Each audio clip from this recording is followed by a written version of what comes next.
অসমে 17বাৰ মোগলক পৰাস্ত কৰিছিলে নহয় জানো আৰু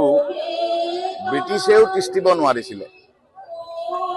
অসমৰ ৰাইজৰ প্ৰতি জাতি জনগোষ্ঠীৰ তেজে শিৰে বৈ থকা জুবিনক জুবিনে যদি ন্যায় নাপায় এখন উলট পালট হৈ যাব আৰু পাবই লাগিব দুখীয়া উপযুক্ত শাস্তি পাব শীঘ্ৰেই পাব আৰু মই আশা কৰো চৰকাৰৰ বৰমুৰীয়াসকল যিসকল দায়িত্বত আছে তেওঁলোকে তাৰ ব্যৱস্থা শীঘ্ৰে ল'ব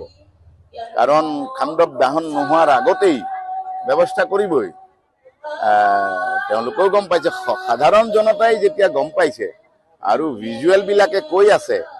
ভিজুৱেল বিলাকে কথা কৈ আছে সবেই গম পাইছে নিশ্চয় জনতাই কিবা ষড়যন্ত্ৰৰ গন্ধ পাইছে কাৰণে কলিজাৰ মানুহজন অসমত হেৰাই যোৱাটোত এই জনতা ক্ষোভিত হৈছে আৰু ই সাধাৰণ ক্ষোভিত নহয় গোটেই মাটি জাগিছে ধৰিত্ৰী জাগিছে তাৰ মানে আমাৰ অসমমূলকৰ প্ৰতিজন জাগিছে বিশ্বৰ চুকে কোণে জুবিন প্ৰেমী জাগিছে কোন ৰৈ থাকিব যিকোনো কাৰণত ন্যায় দিবই লাগিব পাবই লাগিব আৰু তেওঁলোকে ব্যৱস্থা কৰিবই লাগিব হাৰি যাব নোৱাৰাটো সত্য কথা মিছা কিবা সাক্ষীবাদী লৈ পেলাইতো একো নাই গতিকে যোৱাজন গ'ল যোৱাজনে ন্যায় পোৱাটো সকলোৰে কাম্য তেখেতে নক'বলগীয়া তুমি কোৱাৰ দৰে নক'বলগীয়া কৈছে বা কিবা কৈছে সেইটো এটা তেখেতৰ হয়তো তেখেত হয়তো চিন্তাত পৰিছে মোৰ অনুভৱ চিন্তাত পৰিবই কাৰণ খুব কম সময়ৰ ভিতৰে বহু নেপালৰ দৰে বহু কিবা কিবি ঘটনা পৰিঘটনা দেখিব পাইছে গতিকে জনতালৈ সবেই ভয় কৰে গতিকে জনতা অপেক্ষা কৰাটো খুব দৰকাৰ দুদিন দেৰি লাগিলেও তেখেত অন্তত মোৰ অনুভৱ যে তেখেতৰ মাতৃ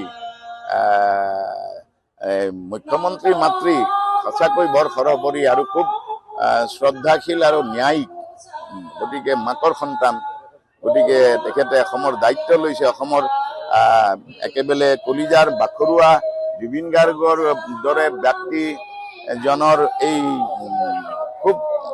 নভবাকৈ অসময়ত হেৰাই যোৱাটো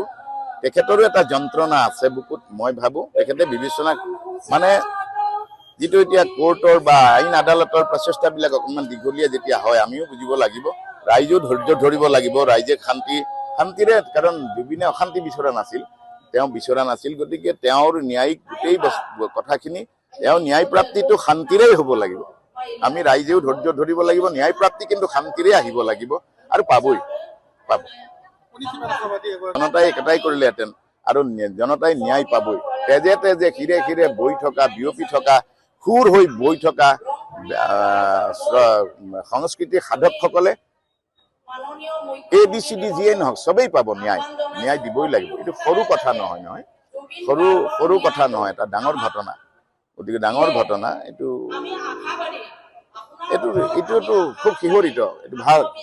ভাল উত্তৰ পাব জনতাই পাবই জনতা ধৈৰ্য ধৰক ময়ো অনুৰোধ কৰিছো জনতা ধৈৰ্য ধৰিব লাগিব অকমানতে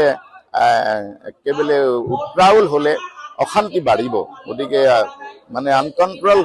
এটা ব্যৱস্থা যাতে নহয় জনতাই ধৈৰ্য ধৰক ধৈৰ্যৰ ফল সদায় মিঠা ধৈৰ্যৰ ফলহে মিঠা যিকোনো খবৰৰ বাবে যোগাযোগ কৰক 7099017330 লগতে 7099017110 নম্বৰত